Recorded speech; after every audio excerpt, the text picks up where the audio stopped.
नमस्कार भक्तों, सुनिए संपूर्ण श्रीमद् भागवत महापुराण कृष्णा टिप्स से।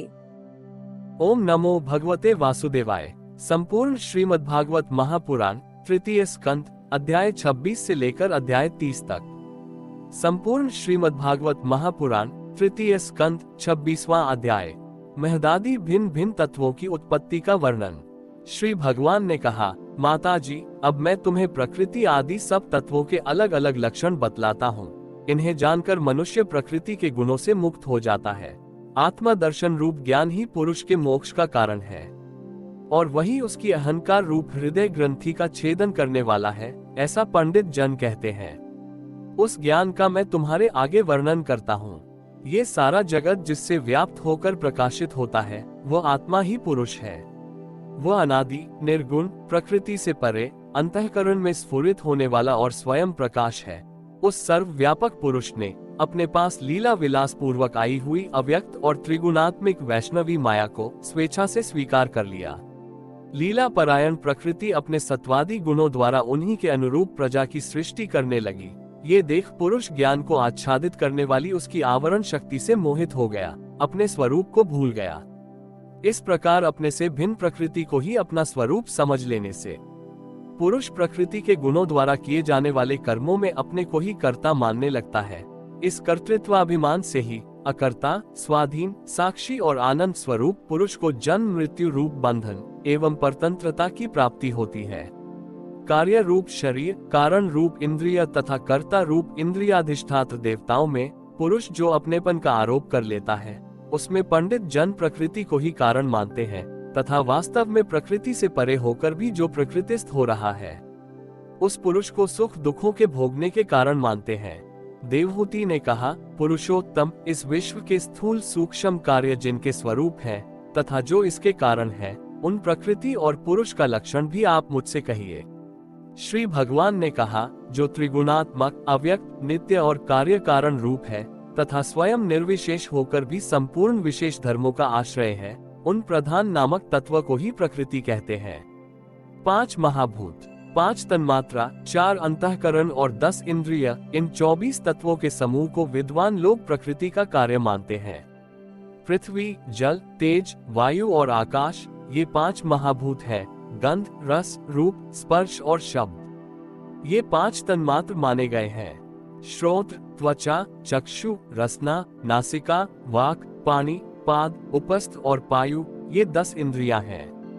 मन, बुद्धि, चित्त और अहंकार, इन 4 के रूप में एक ही अंतःकरण अपनी संकल्प, निश्चय, चिंता और अभिमान रूप 4 प्रकार की वृत्तियों से लक्षित होता है।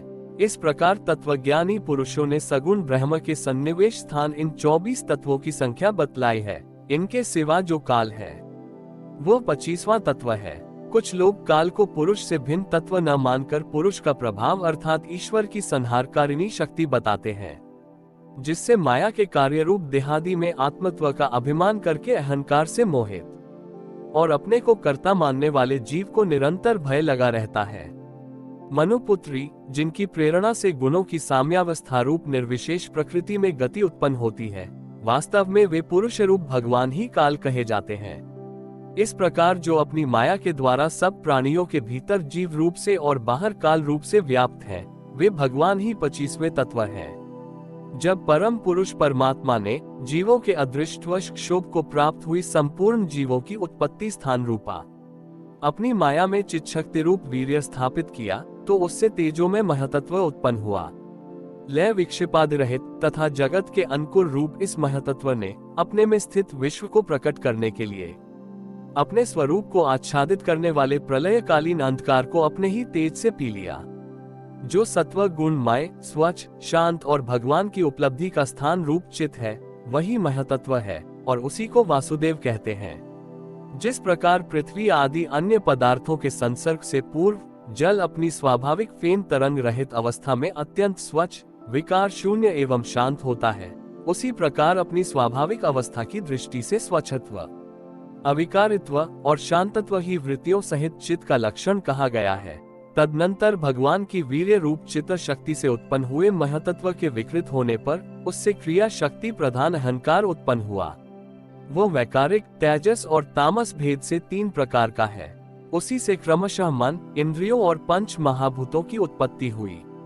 इस भूत, इंद्रिय और मनरूप अहंकार को ही पंडित जन साक्षात संकर्षण नामक सहस्र सिर वाले अनंत देव कहते हैं।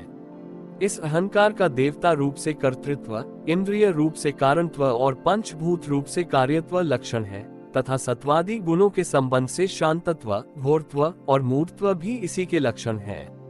उपर्युक्त 3 प्रकार के अहंकार के विकृत होने पर उससे मन हुआ, जिसके संकल्प विकल्पों से कामनाओं की उत्पत्ति होती है। यह मनस्तत्व ही इंद्रियों के अधिष्ठाता अनिरुद्ध के नाम से प्रसिद्ध है। योगी जन शरतकालीन नील कमल के समान श्याम वर्ण वाले इन अनिरुद्ध जी की शनैः शनैः मन को वशीभूत करके आराधना करते हैं।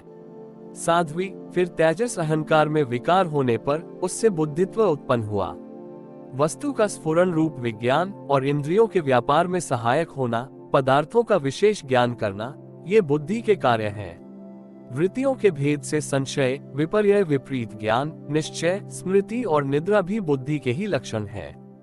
ये बुद्धि तत्व ही प्रद्युम्न है। इंद्रियां भी तेजस अहंकार का ही कार्य है।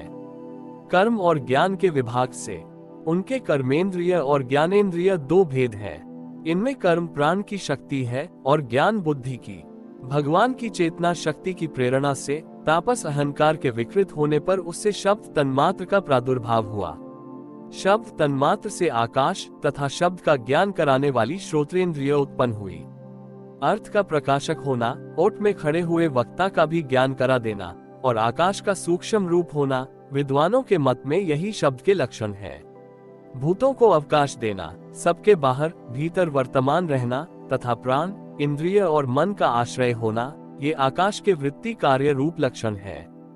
फिर शब्द तन्मात्र के कार्य आकाश में काल गति से विकार होने पर स्पर्श तन्मात्र हुआ और उससे वायु तथा स्पर्श का ग्रहण कराने वाली त्वगिंद्रिय त्वचा उत्पन्न हुई।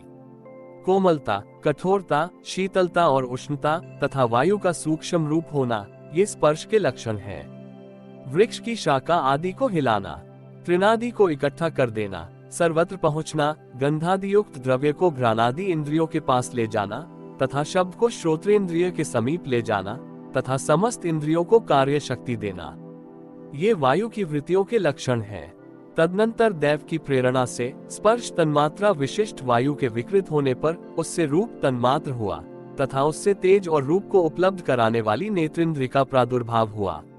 साध्वी, वस्तु के आकार का बोध कराना, गौण होना, द्रव्य के अनुरूप से प्रतीत होना, द्रव्य का जैसा आकार, प्रकार और परिणाम आदि हो उसी रूप में उपलक्षित होना तथा तेज का स्वरूप भूत होना, ये सब रूप तन्मात्र की वृत्तियां हैं। चमकना, पकाना, शीत को दूर करना, सुखाना, भूख प्यास पैदा कराना, ये तेज की वृत्तियां हैं।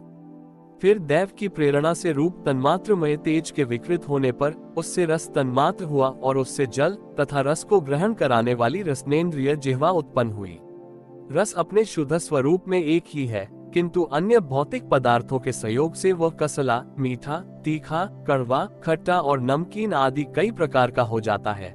गीला करना, मिट्टी आदि को पिंडाकार बना देना, तृप्त करना, जीवित रखना, प्यास बुझाना, पदार्थों को मृदु कर देना, ताप की निवृत्ति करना और कूपादि में से निकाल लिए जाने पर भी वहां बार बार पुनः प्रकट हो जाना, ये जल की वृत्तियां हैं। इसके पश्चात दैव प्रेरित रस स्वरूप जल के विकृत होने पर उससे गंध तन्मात्र हुआ और उससे पृथ्वी तथा गंध को ग्रहण कराने वाली घ्राणेन्द्रिय प्रकट हुई। गंध एक ही है, तथापि परस्पर मिले हुए द्रव्य भोगों की न्यूनाधिकता से वह मिश्रित गंध, दुर्गंध, सुगंध, मृदु, तीव्र और अम्ल, खट्टा आदि अनेक प्रकार का हो जाता है। प्रतिमादि रूप से ब्रह्म की साकार भावना का आश्रय होना, जल आदि कारण तत्वों से भिन्न किसी दूसरे आश्रय की अपेक्षा किए बिना ही स्थित रहना, जल आदि अन्य पदार्थों को धारण करना, आकाश आदि का अवच्छेदक होना, घटाकाश, मठाकाश आदि भेदों को सिद्ध करना तथा परिणाम विशेष से संपूर्ण प्राणियों के स्त्रीत्व, पुरुषत्व आदि गुणों को प्रकट करना, ये पृथ्वी के कार्य रूप लक्षण है। आकाश का विशेष गुण शब्द जिसका विषय है वो श्रोत्रेंद्रिय है। वायु का विशेष गुण स्पर्श जिसका विषय है वो त्वगिंद्रिय है। तेज का विशेष गुण रूप जिसका विषय है वह नेत्रेंद्रिय है। जल का विशेष गुण रस जिसका विषय है वो रसनेन्द्रिय है और पृथ्वी का विशेष गुण गंध जिसका विषय है उसे घ्राणेन्द्रिय कहते हैं। वायु आदि कार्य तत्वों में आकाशादि कारण तत्वों के रहने से उनके गुण भी अनुगत देखे जाते हैं, इसलिए समस्त महाभूतों के गुण शब्द, स्पर्श, रूप, रस और गंध केवल पृथ्वी में ही पाए जाते हैं। जब महतत्व, अहंकार और पंचभूत ये 7 तत्व परस्पर मिल न सके, पृथक पृथक ही रह गए, तब जगत के आदि कारण श्री नारायण ने काल, अदृष्ट और सत्वादि गुणों के सहित उसमें प्रवेश किया। फिर परमात्मा के प्रवेश से क्षुब्ध और आपस में मिले हुए उन तत्वों से एक जड़ अंड उत्पन्न हुआ। उस अंड से इस विराट पुरुष की अभिव्यक्ति हुई। इस अंड का नाम विशेष है। इसी के अंतर्गत श्री हरि के स्वरूप भूत 14 भुवनों का विस्तार है। ये चारों ओर से क्रमशः एक दूसरे से 10 गुने जल, अग्नि, वायु, आकाश, अहंकार और महतत्व इन 6 आवरणों से घिरा हुआ है। इन सबके बाहर 7वां आवरण प्रकृति का है। कारण मय जल में स्थित उस तेजो में अंश से उठकर उस विराट पुरुष ने पुनः उसमें प्रवेश किया और फिर उसमें कई प्रकार के छिद्र किए। सबसे पहले उसमें मुख प्रकट हुआ, उससे वाक इंद्रिय और उसके अनंतर वाक का अधिष्ठाता अग्नि उत्पन्न हुआ। फिर नाक के छिद्र, नथुने प्रकट हुए, उनसे प्राण सहित घ्राणेन्द्रिय उत्पन्न हुई। घ्राण के बाद उसका अधिष्ठाता वायु उत्पन्न हुआ। तत्पश्चात नेत्र गोलक प्रकट हुए, उनसे चक्षु इंद्रिय प्रकट हुई और उसके अनंतर उसका अधिष्ठाता सूर्य उत्पन्न हुआ। फिर कानों के छिद्र प्रकट हुए, उनसे उनकी इंद्रिय श्रोत और उसके अभिमानी दिग्देवता प्रकट हुए। इसके बाद उस विराट पुरुष के त्वचा उत्पन्न हुई, उससे रोम, मूछ, दाढ़ी तथा सिर के बाल प्रकट हुए और उनके बाद त्वचा की अभिमानी औषधियां, अन्न आदि उत्पन्न हुई। इसके पश्चात लिंग प्रकट हुआ, उससे वीर्य और वीर्य के बाद लिंग का अभिमानी आपोदेव जल उत्पन्न हुआ। फिर गुदा प्रकट हुई, उससे अपान वायु और अपान के बाद उसका अभिमानी लोकों को भयभीत करने वाला मृत्यु देवता उत्पन्न हुआ। तदनंतर हाथ प्रकट हुए, उनसे बल और बल के बाद हस्तेंद्रिय का अभिमानी इंद्र उत्पन्न हुआ। फिर चरण प्रकट हुए, उनसे गति, गमन की क्रिया और फिर पादेंद्रिय का अभिमानी विष्णु देवता उत्पन्न हुआ। इसी प्रकार जब विराट पुरुष के नाड़ियां प्रकट हुई तो उनसे रुधिर उत्पन्न हुआ और उससे नदियां हुई। फिर उसके उदर पेट प्रकट हुआ, उससे क्षुधा पिपासा की अभिव्यक्ति हुई और फिर उदर का अभिमानी समुद्र देवता उत्पन्न हुआ। तत्पश्चात उसके हृदय प्रकट हुआ, हृदय से मन का प्राकट्य हुआ। मन के बाद उसका अभिमानी देवता चंद्रमा हुआ। फिर हृदय से ही बुद्धि और उसके बाद उसका अभिमानी ब्रह्मा हुआ। तत्पश्चात अहंकार और उसके अनंतर उसका अभिमानी रुद्र देवता उत्पन्न हुआ। इसके बाद चित्त और उसका अभिमानी क्षेत्रज्ञ प्रकट हुआ। जब ये क्षेत्रज्ञ के अतिरिक्त सारे देवता उत्पन्न होकर भी विराट पुरुष को उठाने में असमर्थ रहे तो उसे उठाने के लिए क्रमशः फिर अपने अपने उत्पत्ति स्थानों में प्रविष्ट होने लगे। अग्नि ने वाणी के साथ मुख में प्रवेश किया, परंतु इससे विराट पुरुष न उठा। वायु ने घ्राणेन्द्रिय के सहित नासा छिद्रों में प्रवेश किया, फिर भी विराट पुरुष न उठा। सूर्य ने चक्षु के सहित नेत्रों में प्रवेश किया, तब भी विराट पुरुष न उठा। दिशाओं ने श्रवणेन्द्रिय के सहित कानों में प्रवेश किया, तो भी विराट पुरुष न उठा। औषधियों ने रोमों के सहित त्वचा में प्रवेश किया, फिर भी विराट पुरुष न उठा। जल ने वीर्य के साथ लिंग में प्रवेश किया, तब भी विराट पुरुष न उठा था। मृत्यु ने अपान के साथ गुदा में प्रवेश किया, फिर भी विराट पुरुष न उठा। इंद्र ने बल के साथ हाथों में प्रवेश किया, परंतु इससे भी विराट पुरुष न उठा। विष्णु ने गति के सहित चरणों में प्रवेश किया, तो भी विराट पुरुष न उठा। नदियों ने रुधिर के सहित नाड़ियों में प्रवेश किया, तब भी विराट पुरुष न उठा। समुद्र ने क्षुधा पिपासा के सहित उदर में प्रवेश किया, फिर भी विराट पुरुष न उठा। चंद्रमा ने मन के सहित हृदय में प्रवेश किया, तो भी विराट पुरुष न उठा। ब्रह्मा ने बुद्धि के सहित हृदय में प्रवेश किया, तब भी विराट पुरुष न उठा। रुद्र ने अहंकार के सहित उसी हृदय में प्रवेश किया, तो भी विराट पुरुष न उठा। किंतु जब चित्त के अधिष्ठाता क्षेत्रज्ञ ने चित्त के सहित हृदय में प्रवेश किया, तो विराट पुरुष उसी समय जल से उठकर खड़ा हो गया। जिस प्रकार लोक में प्राण, इंद्रिय, मन और बुद्धि आदि चित्त के अधिष्ठाता क्षेत्रज्ञ की सहायता के बिना सोए हुए प्राणी को अपने बल से नहीं उठा सकते, उसी प्रकार विराट पुरुष को भी वे क्षेत्रज्ञ परमात्मा के बिना नहीं उठा सके। अतः भक्ति, वैराग्य और चित्त की एकाग्रता से प्रकट हुए ज्ञान के द्वारा उस अंतरात्म स्वरूप क्षेत्रज्ञ को इस शरीर में स्थित जानकर उसका चिंतन करना चाहिए। संपूर्ण श्रीमद्भागवत महापुराण, तृतीय स्कंद, 27वां अध्याय। प्रकृति पुरुष के विवेक से मोक्ष प्राप्ति का वर्णन। श्री भगवान कहते हैं, माताजी, जिस तरह जल में प्रतिबिंब सूर्य के साथ जल में शीतलता, चंचलता आदि गुणों का संबंध नहीं होता, उसी प्रकार प्रकृति के कार्य शरीर में स्थित रहने पर भी आत्मा वास्तव में उसके सुख दुख आदि धर्मों से लिप्त नहीं होता, क्योंकि वह स्वभाव से निर्विकार, अकर्ता और निर्गुण है। किंतु जब वही प्राकृत गुणों से अपना संबंध स्थापित कर लेता है, तब अहंकार से मोहित होकर मैं करता हूँ ऐसा मानने लगता है। उस अभिमान के कारण वह देह के संसर्ग से किए हुए पुण्य पाप रूप कर्मों के दोष से अपनी स्वाधीनता और शांति खो बैठता है तथा उत्तम, मध्यम और नीच योनियों में उत्पन्न होकर संसार चक्र में घूमता रहता है। जिस प्रकार स्वप्न के पदार्थों में आस्था हो जाने के कारण दुख उठाना पड़ता है, उसी प्रकार भय, शोक, अहम, मम एवं जन्म मरणादि रूप संसार की कोई सत्ता न होने पर भी अविद्यावश विषयों का चिंतन करते रहने से जीव का संसार चक्र कभी निवृत्त नहीं होता। इसलिए बुद्धिमान मनुष्य को उचित है कि असन्मार्ग विषय चिंतन में फंसे हुए चित्त को तीव्र भक्ति योग और वैराग्य के द्वारा धीरे धीरे अपने वश में लावे।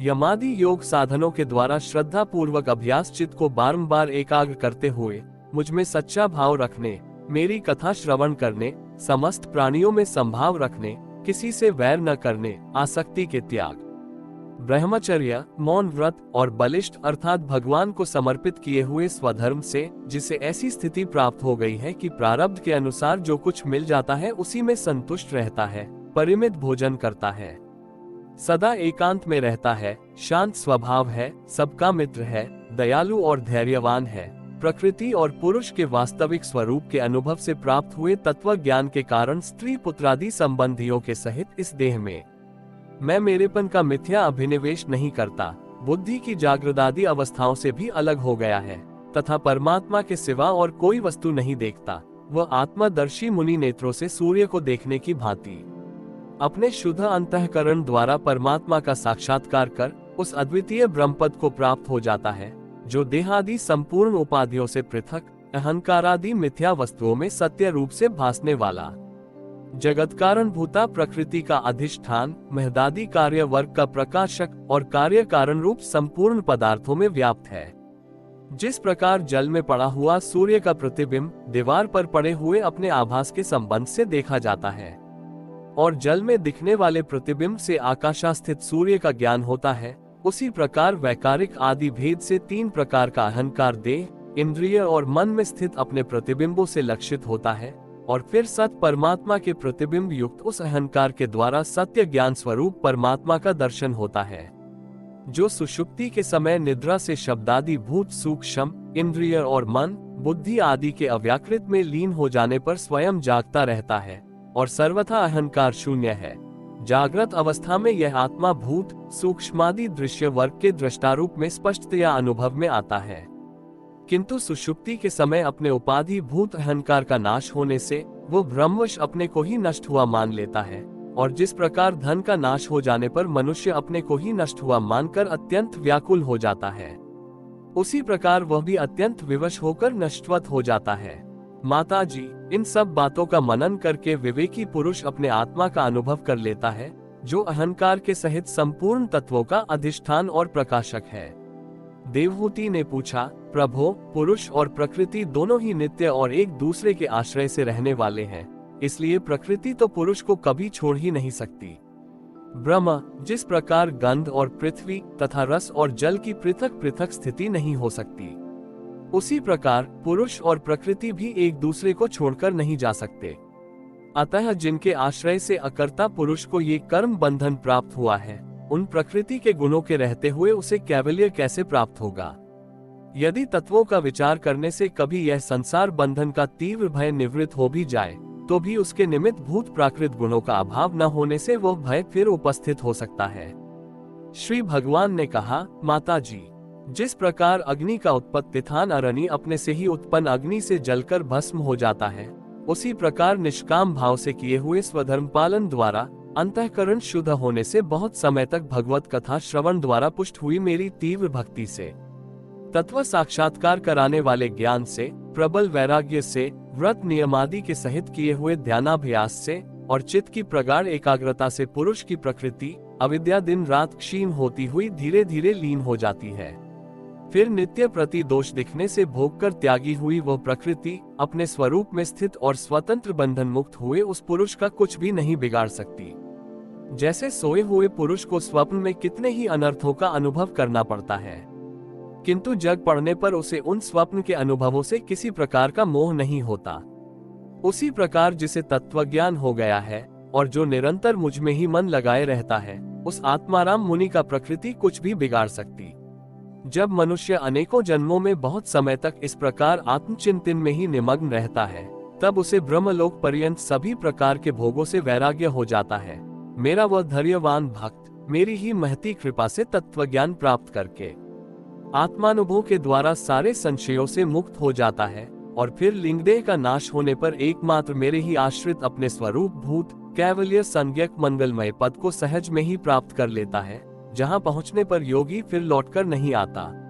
माता जी, यदि योगी का चित्त योग साधना से बड़ी हुई मायामयी अनिमादि सिद्धियों में, जिनकी प्राप्ति का योग के सिवा दूसरा कोई साधन नहीं है, नहीं फंसता, तो उसे मेरा वह अविनाशी परम पद प्राप्त होता है, जहां मृत्यु की कुछ भी दाल नहीं गलती।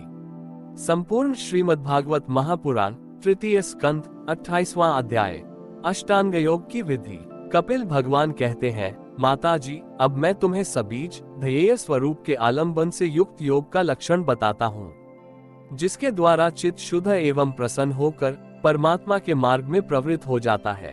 यथाशक्ति शास्त्र विहित स्वधर्म का पालन करना तथा शास्त्र विरुद्ध आचरण का परित्याग करना, प्रारब्ध के अनुसार जो कुछ मिल जाए उसी में संतुष्ट रहना, आत्मज्ञानियों के चरणों की पूजा करना, विषय वासनाओं को बढ़ाने वाले कर्मों से दूर रहना, संसार बंधन से छुड़ाने वाले धर्मों में प्रेम करना, पवित्र और परिमित भोजन करना, निरंतर एकांत और निर्भय स्थान में रहना, मन, वाणी और शरीर से किसी जीव को न सताना, सत्य बोलना, चोरी न करना, आवश्यकता से अधिक वस्तुओं का संग्रह न करना, ब्रह्मचर्य का पालन करना, तपस्या करना, धर्म पालन के लिए कष्ट सहना, बाहर भीतर से पवित्र रहना, शास्त्रों का अध्ययन करना, भगवान की पूजा करना, वाणी का संयम करना, उत्तम आसनों का अभ्यास करके स्थिरता पूर्वक बैठना, धीरे धीरे प्राणायाम के द्वारा श्वास को जीतना, इंद्रियों को मन के द्वारा विषयों से हटाकर अपने हृदय में ले जाना, मूलाधार आदि किसी एक केंद्र में मन के सहित प्राणों को स्थिर करना,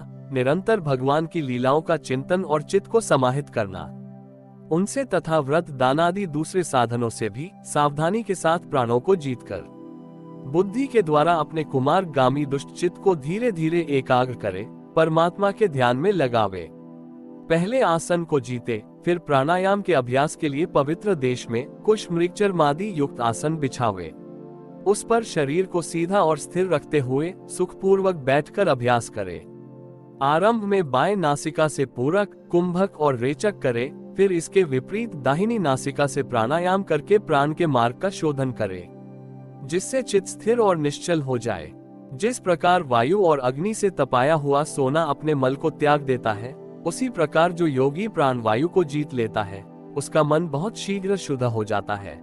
अतः योगी को उचित है कि प्राणायाम से वात पित्त आदि जनित दोषों को, धारणा से पापों को, प्रत्याहार से विषयों के संबंध को और ध्यान से भगवद्विमुख करने वाले राग द्वेषादि दुर्गुणों को दूर करे। जब योग का अभ्यास करते करते चित्त निर्मल और एकाग्र हो जाए, तब नासिका के अग्रभाग में दृष्टि जमाकर इस प्रकार भगवान की मूर्ति का ध्यान करे। भगवान का मुख कमल आनंद से प्रफुल्ल है, नेत्र कमल कोश के समान रत्नरे हैं, शरीर नील कमल दल के समान श्याम है, हाथों में शंख, चक्र और गदा धारण किए हैं। कमल की केसर के समान पीला रेशमी वस्त्र लहरा रहा है, वक्षस्थल में श्रीवत्स चिन्ह है और गले में कौस्तुभ मणि झिलमिला रही है। वनमाला चरणों तक लटकी हुई है, जिसके चारों ओर भौरे सुगंध से मतवाले होकर मधुर गुंजार कर रहे हैं। अंग प्रत्यंग में महामूल्य हार, कंकण, किरीट, भुजबंद और नूपुर आदि आभूषण विराजमान हैं। कमर में करधनी की लड़ियां उसकी शोभा बढ़ा रही हैं। भक्तों के हृदय कमल ही उनके आसन है। उनका दर्शनीय श्याम सुंदर स्वरूप अत्यंत शांत एवं मन और नयनों को आनंदित करने वाला है। उनकी अति सुंदर किशोर अवस्था है, वे भक्तों पर कृपा करने के लिए आतुर हो रहे हैं। बड़ी मनोहर झांकी है, भगवान सदा संपूर्ण लोकों से वंदित हैं। उनका पवित्र यश परम कीर्तनीय है और वे राजा बलि आदि परम यशस्वियों के भी यश को बढ़ाने वाले हैं। इस प्रकार श्री नारायण देव का संपूर्ण अनुभव के सहित तब तक ध्यान करें जब तक चित्त वहां से हटे नहीं। भगवान की लीलाएं बड़ी दर्शनीय है, अतः अपनी रुचि के अनुसार खड़े हुए, चलते हुए, बैठे हुए, पौड़े हुए अथवा अंतर्यामी रूप से स्थित हुए उनके स्वरूप का विशुद्ध भावयुक्त चित्त से चिंतन करें। इस प्रकार योगी जब यह अच्छी तरह देख ले कि भगवद विग्रह में चित्त की स्थिति हो गई, तब वह उनके समस्त अंगों में लगे हुए चित्त को विशेष रूप से एक एक अंग में लगावे। भगवान के चरण कमलों का ध्यान करना चाहिए।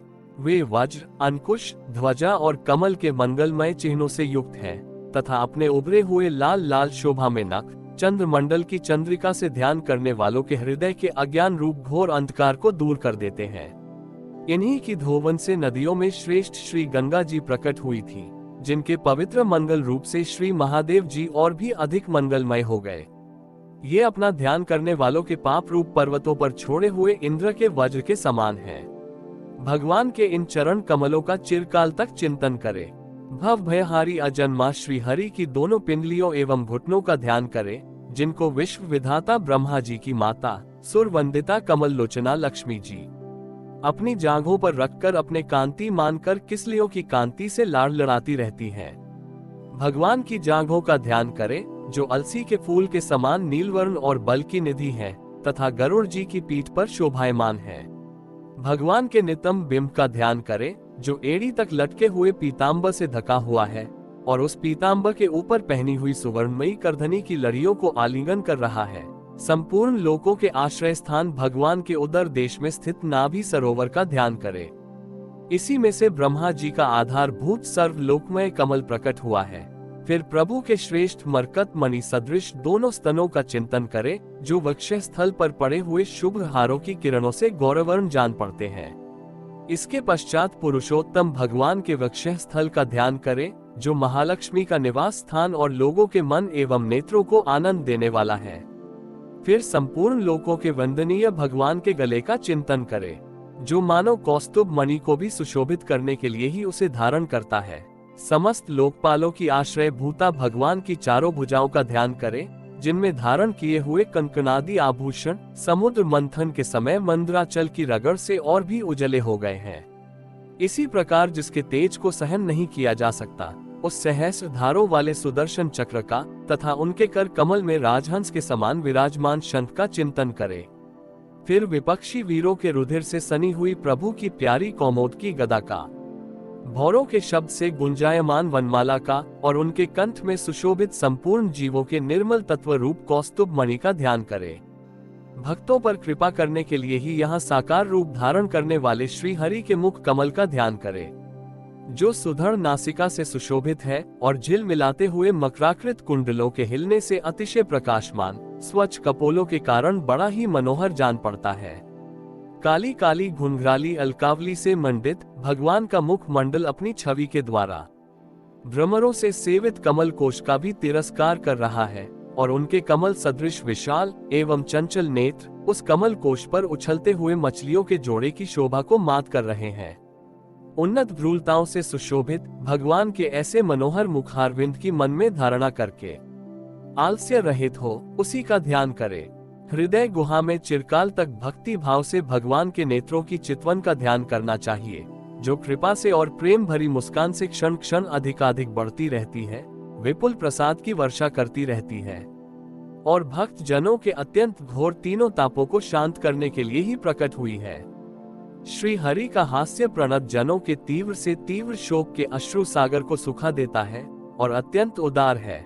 मुनियों के हित के लिए कामदेव को मोहित करने के लिए ही अपनी माया से श्री हरि ने अपने भ्रूमंडल को बनाया है, उनका ध्यान करना चाहिए।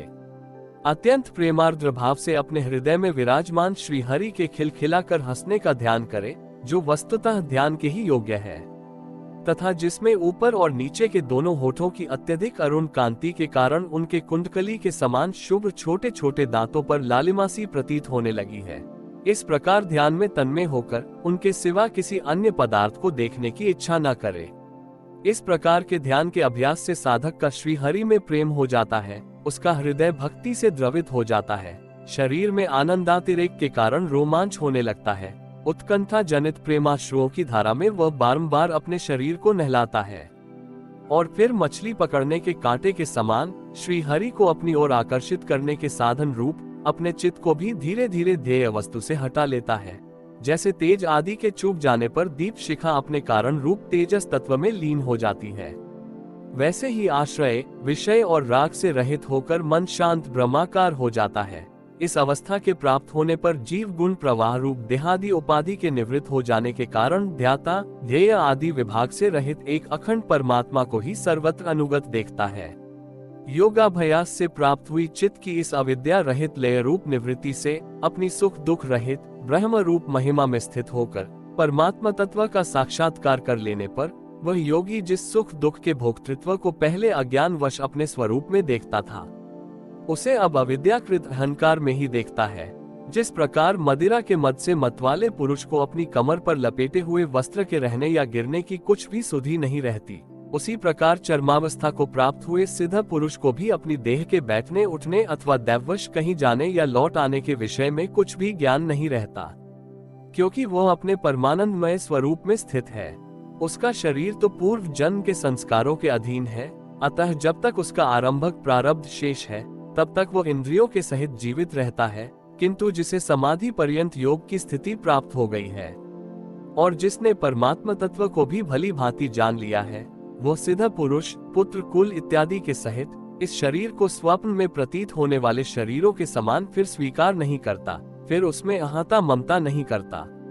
जिस प्रकार अत्यंत स्नेह के कारण पुत्र और धनादि में भी साधारण जीवों की आत्मा बुद्धि रहती है, किंतु थोड़ा सा विचार करने से ही वे उनसे स्पष्टतया अलग दिखाई देते हैं, उसी प्रकार जिन्हें यह अपना आत्मा मान बैठा है, उन देहादि से भी उनका साक्षी पुरुष पृथक ही है।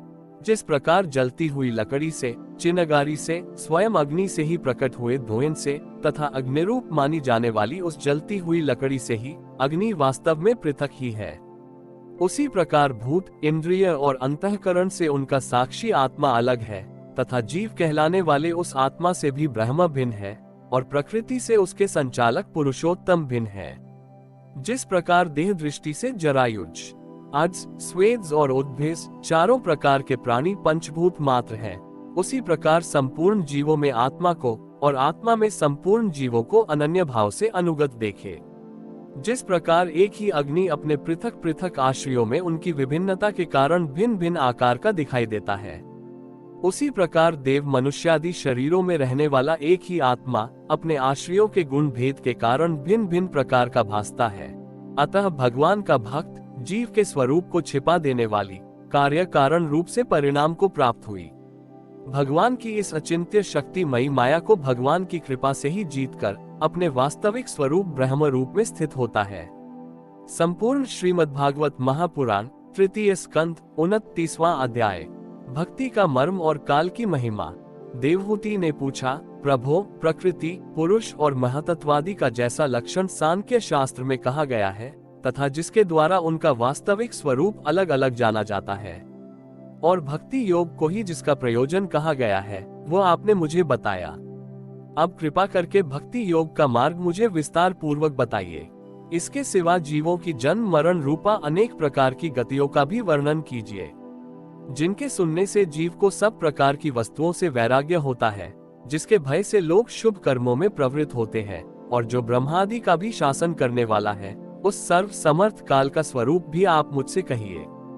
ज्ञान दृष्टि के लुप्त हो जाने के कारण देहादि मिथ्या वस्तुओं में जिन्हें आत्माभिमान हो गया तथा बुद्धि के कर्मासक्त रहने के कारण अत्यंत श्रमिक होकर जो चिरकाल से अपार अंधकार में संसार में सोए पड़े हैं, उन्हें जगाने के लिए आप योग प्रकाशक सूर्य ही प्रकट हुए हैं। श्री मैत्रेय जी कहते हैं, कुरुश्रेष्ठ विदुर जी, माता के ये मनोहर वचन सुनकर महामुनि कपिल जी ने उनकी प्रशंसा की और जीवों के प्रति दया से द्रवित हो बड़ी प्रसन्नता के साथ उनसे इस प्रकार बोले, श्री भगवान ने कहा, माताजी, साधकों के भाव के अनुसार भक्ति योग का अनेक प्रकार से प्रकाश होता है, क्योंकि स्वभाव और गुणों के भेद से मनुष्यों के भाव में भी विभिन्नता आ जाती है।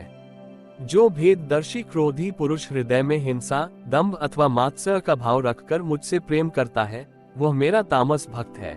जो पुरुष विषय, यश और ऐश्वर्य की कामना से प्रतिमादि में मेरा भेदभाव से पूजन करता है, वो राजस भक्त है। जो व्यक्ति पापों का क्षय करने के लिए, परमात्मा को अर्पण करने के लिए और मेरा पूजन करना कर्तव्य है, इस बुद्धि से मेरा भेदभाव से पूजन करता है, वह सात्विक भक्त है। जिस प्रकार गंगा का प्रवाह अखंड रूप से समुद्र की ओर बहता रहता है, उसी प्रकार मेरे गुणों के श्रवण मात्र से मन की गति का तैल धारावत अविच्छिन्न रूप से मुझ सर्वांतर्यामी के प्रति हो जाना तथा मुझ पुरुषोत्तम में निष्काम और अनन्य प्रेम होना, यह निर्गुण भक्ति योग का लक्षण कहा गया है।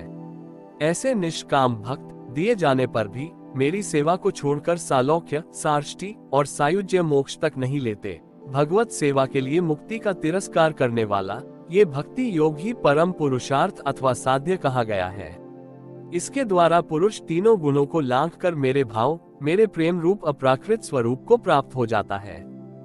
निष्काम भाव से श्रद्धा पूर्वक अपने नित्य नैमित्तिक कर्तव्यों का पालन कर नित्य प्रतिहिंसा रहित उत्तम क्रिया योग का अनुष्ठान करने, मेरी प्रतिमा का दर्शन, स्पर्श, पूजा, स्तुति और वंदना करने, प्राणियों में मेरी भावना करने, धैर्य और वैराग्य के अवलंबन, महापुरुषों का मान, दीनों पर दया और समान स्थिति वालों के प्रति मित्रता का व्यवहार करने, यम नियमों का पालन, अध्यात्म शास्त्रों का श्रवण और मेरे नामों का उच्च स्वर से कीर्तन करने से तथा मन की सरलता, सत्पुरुषों के संग और अहंकार के त्याग से मेरे धर्मों का, भागवत धर्मों का अनुष्ठान करने वाले भक्त पुरुष का चित्त अत्यंत शुद्ध होकर मेरे गुणों के श्रवण मात्र से अनायास ही मुझ में लग जाता है।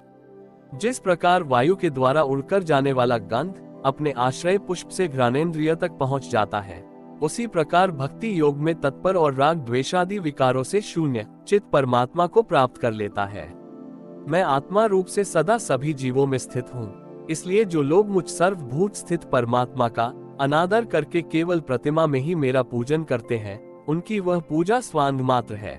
मैं सबका आत्मा, परमेश्वर सभी भूतों में स्थित हूँ। ऐसी दशा में जो मोहवश मेरी उपेक्षा करके केवल प्रतिमा के पूजन में ही लगा रहता है, वह तो मानो भस्म में ही हवन करता है। जो भेददर्शी और अभिमानी पुरुष दूसरे जीवों के साथ वैर बांधता है और इस प्रकार उनके शरीरों में विद्यमान मुझ आत्मा से ही द्वेष करता है, उसके मन को कभी शांति नहीं मिलती। माताजी, जो दूसरे जीवों का अपमान करता है, वो बहुत सी घटिया बढ़िया सामग्रियों से अनेक प्रकार के विधि विधान के साथ मेरी मूर्ति का पूजन भी करे तो भी मैं उससे प्रसन्न नहीं हो सकता। मनुष्य अपने धर्म का अनुष्ठान करता हुआ तब तक मुझ ईश्वर की प्रतिमा आदि में पूजा करता रहे, जब तक उसे अपने हृदय में एवं संपूर्ण प्राणियों में स्थित परमात्मा का अनुभव न हो जाए। जो व्यक्ति आत्मा और परमात्मा के बीच में थोड़ा सा भी अंतर करता है, उस भेददर्शी को मैं मृत्यु रूप महान भय उपस्थित करता हूँ। अतः संपूर्ण प्राणियों के भीतर घर बनाकर उन प्राणियों के ही रूप में स्थित मुझ परमात्मा का यथा योग्य दान, मान, मित्रता के व्यवहार तथा समदृष्टि के द्वारा पूजन करना चाहिए। माताजी, पाषाणादि अचेतनों की अपेक्षा वृक्षादि जीव श्रेष्ठ है, उनसे सांस लेने वाले प्राणी श्रेष्ठ है, उनमें भी मन वाले प्राणी उत्तम और उनसे इंद्रिय की वृत्तियों से युक्त प्राणी श्रेष्ठ है।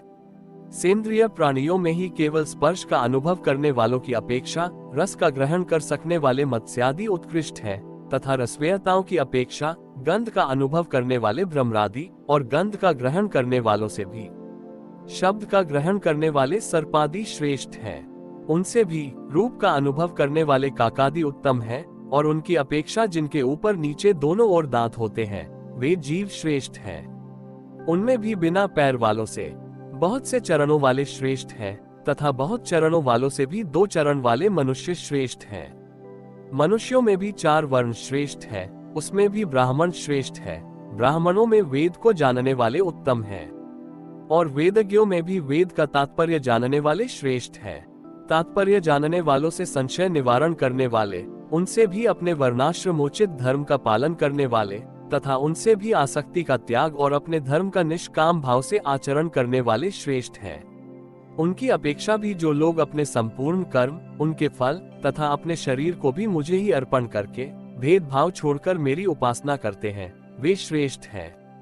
इस प्रकार मुझे ही चित्त और कर्म समर्पण करने वाले अकर्ता और समदर्शी पुरुष से बढ़कर मुझे कोई अन्य प्राणी नहीं दिखता। अतः यह मानकर कि जीव रूप अपने अंश से साक्षात भगवान ही सब में अनुगत है, इस प्रकार समस्त प्राणियों को बड़े आदर के साथ मन से प्रणाम करें। माता जी, इस प्रकार मैंने तुम्हारे लिए भक्ति योग और अष्टांग योग का वर्णन किया। इसमें से एक का भी साधन करने से जीव परम पुरुष भगवान को प्राप्त कर सकता है। भगवान परमात्मा परब्रह्म का अद्भुत प्रभाव संपन्न तथा जागतिक पदार्थों के नानाविध वैचित्र्य का हेतुभूत स्वरूप विशेष ही काल नाम से विख्यात है। प्रकृति और पुरुष इसी के रूप है तथा इनसे ये पृथक भी है। नाना प्रकार के कर्मों का मूल अदृष्ट भी यही है तथा इसी से महतत्वादी के अभिमानी भेददर्शी प्राणियों को सदा भय लगा रहता है, जो सबका आश्रय होने के कारण समस्त प्राणियों में अनुप्रविष्ट होकर भूतों द्वारा ही उनका संहार करता है। वह जगत का शासन करने वाले ब्रह्मादि का भी प्रभु भगवान काल ही यज्ञों का फल देने वाला विष्णु है। इसका न तो कोई मित्र है, न कोई शत्रु और न तो कोई सगा संबंधी ही है। ये सर्वदा सजग रहता है और अपने स्वरूप भूत श्री भगवान को भूलकर भोग रूप प्रमाद में पड़े हुए प्राणियों पर आक्रमण करके उनका संहार करता है। इसी के भय से वायु चलता है, इसी के भय से सूर्य तपता है, इसी के भय से इंद्र वर्षा करते हैं और इसी के भय से तारे चमकते हैं। इसी से भयभीत होकर औषधियों के सहित लताएं और सारी वनस्पतियां समय समय पर फल फूल धारण करती हैं। इसी के डर से नदियां बहती हैं और समुद्र अपनी मर्यादा से बाहर नहीं जाता। इसी के भय से अग्नि प्रज्वलित होती है और पर्वतों के सहित पृथ्वी जल में नहीं डूबती। इसी के शासन से यह आकाश जीवित प्राणियों को श्वास प्रश्वास के लिए अवकाश देता है और महतत्व अहंकार रूप शरीर का 7 आवरणों से युक्त ब्राह्मण के रूप में विस्तार करता है। इस काल के ही भय से सत्वादी गुणों के नियामक विष्णु आदि देवगण, जिनके अधीन ये सारा चराचर जगत है, अपने जगत रचना आदि कार्यों में युग क्रम से तत्पर रहते हैं। यह अविनाशी काल स्वयं अनादि किंतु दूसरों का आदिकर्ता उत्पादक है तथा स्वयं अनंत होकर भी दूसरों का अंत करने वाला है। ये पिता से पुत्र की उत्पत्ति कराता हुआ सारे जगत की रचना करता है और अपनी संहार शक्ति मृत्यु के द्वारा यमराज को भी मरवाकर इसका अंत कर देता है। संपूर्ण श्रीमद्भागवत महापुराण तृतीय स्कंद 30वां अध्याय। देह गेह में आसक्त पुरुषों की अधोगति का वर्णन। श्री कपिल देव जी कहते हैं, माता जी, जिस प्रकार वायु के द्वारा उड़ाया जाने वाला मेघ समूह उसके बल को नहीं जानता, उसी प्रकार यह जीव भी बलवान काल की प्रेरणा से भिन्न भिन्न अवस्थाओं तथा योनियों में भ्रमण करता रहता है, किंतु उसके प्रबल पराक्रम को नहीं जानता। जीव सुख की अभिलाषा से जिस जिस वस्तु को बड़े कष्ट से प्राप्त करता है, उसी उसी को भगवान काल विनष्ट कर देता है, जिसके लिए उसे बड़ा शोक होता है। इसका कारण यही है कि यह मंदमती जीव अपने इस नाशवान शरीर तथा उसके संबंधियों के घर, खेत और धन आदि को मोहवश नित्य मान लेता है। इस संसार में ये जीव जिस जिस योनि में जन्म लेता है, उसी उसी में आनंद मानने लगता है और उससे विरक्त नहीं होता। ये भगवान की माया से ऐसा मोहित हो रहा है कि कर्मवश नारकी योनियों में जन्म लेने पर भी वहां के विष्ठा आदि भोगों में ही सुख मानने के कारण उसे भी छोड़ना नहीं चाहता। यह मूर्ख अपने शरीर, स्त्री, पुत्र, ग्रह, पशु, धन और बंधु बांधवों में अत्यंत आसक्त होकर उनके संबंध में नाना प्रकार के मनोरथ करता हुआ अपने को बड़ा भाग्यशाली समझता है। इनके पालन पोषण की चिंता से इसके संपूर्ण अंग जलते रहते हैं, तथापि दुर्वासनाओं से दूषित हृदय होने के कारण यह मूढ़ निरंतर इन्हीं के लिए तरह तरह के पाप करता रहता है। कुलटा स्त्रियों के द्वारा एकांत में संभोगादि के समय प्रदर्शित किए हुए कपट पूर्ण प्रेम में तथा बालकों की मीठी मीठी बातों में मन और इंद्रियों के फंस जाने से गृहस्थ पुरुष घर के दुख प्रधान कपट पूर्ण कर्मों में लिप्त हो जाता है। उस समय बहुत सावधानी करने पर यदि उसे किसी दुख का प्रतिकार करने में सफलता मिल जाती है, तो उसे ही वो सुख सा मान लेता है। जहां तहां से भयंकर हिंसावृत्ति के द्वारा धन संचय कर यह ऐसे लोगों का पोषण करता है जिनके पोषण से नरक में जाता है, स्वयं तो उनके खाने पीने से बचे हुए अन्न को ही खाकर रहता है। बार बार प्रयत्न करने पर भी जब इसकी कोई जीविका नहीं चलती, तो ये लोभवश अधीर हो जाने से दूसरे के धन की इच्छा करने लगता है।